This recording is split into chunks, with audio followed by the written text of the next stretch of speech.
Hi ಎಲ್ರಿಗೂ ನಮಸ್ಕಾರ. ನಾನಿವತ್ತು ನಿಮ್ಮ ಹತ್ರ ಶೇರ್ ಮಾಡ್ತಾ ಇರೋಂಥ ವಿಡಿಯೋ ನಮ್ಮ ಮನೆಯಲ್ಲಿ ನಿಪ್ಪಟ್ಟು ಮಾಡಿದ್ದಾರೆ. ಅದು ಯಾವ ರೀತಿ ಮಾಡ್ತಾ ಇದ್ದಾರೆ ಅಂತ ನೋಡ್ಬೋದು.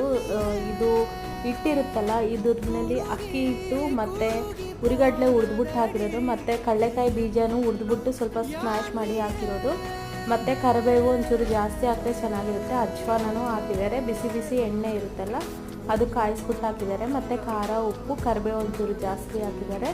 ತುಂಬ ಟೇಸ್ಟಿಯಾಗಿತ್ತು. ಬಿಸಿ ಬಿಸಿ ಎಣ್ಣೆ ಕಾಯಿಸಿ ಹಾಕ್ತೀವಲ್ವ, ಸೊ ಹಾಗಾಗಿ ಒಂಥರ ಕ್ರಿಸ್ಪಿನೆಸ್, ಸಾಫ್ಟ್ ಆ್ಯಂಡ್ ಕ್ರಿಸ್ಪಿನೆಸ್ ಬರುತ್ತೆ. ಟೇಸ್ಟೂ ತುಂಬ ಚೆನ್ನಾಗಿರುತ್ತೆ. ಒಂಥರ ಹಿಡ್ಕೊಂಡಿದ್ದ ತಕ್ಷಣ ಮುಡಿದ್ರೆ ಪಟ್ ಅಂತ ಸೌಂಡ್ ಬರುತ್ತಲ್ಲ, ಸೊ ಆ ಥರ ಇರುತ್ತೆ. ಯಾರಿಗಾದರೂ ಫುಲ್ಲು ರೆಸಿಪಿ ಯಾವ ರೀತಿ ಮಾಡ್ತೀರಾ ಅಂತ ಬೇಕಂದರೆ ಕಮೆಂಟ್ ಮೂಲಕ ತಿಳಿಸಿ. ಖಂಡಿತ ನಿಮ್ಮ ಹತ್ರ ರೆಸಿಪಿ ಶೇರ್ ಮಾಡ್ತೀನಿ. ಹೇಗೆ ಅನ್ನಿಸ್ತಾ ಇದೆ ನಿಮಗೆ ಈ ವಿಡಿಯೋ? ಇಷ್ಟವಾಯಿತಾ? ಇಷ್ಟವಾದಲ್ಲಿ ಒಂದು ಲೈಕ್, ಕಾಮೆಂಟ್, ಶೇರ್ ಮಾಡಿ. ಅದೇ ರೀತಿ ನನ್ನ ಚಾನಲ್ನ ಸಬ್ಸ್ಕ್ರೈಬ್ ಮಾಡ್ಕೊಂಡು ನೋಡಿ. Thank you very much.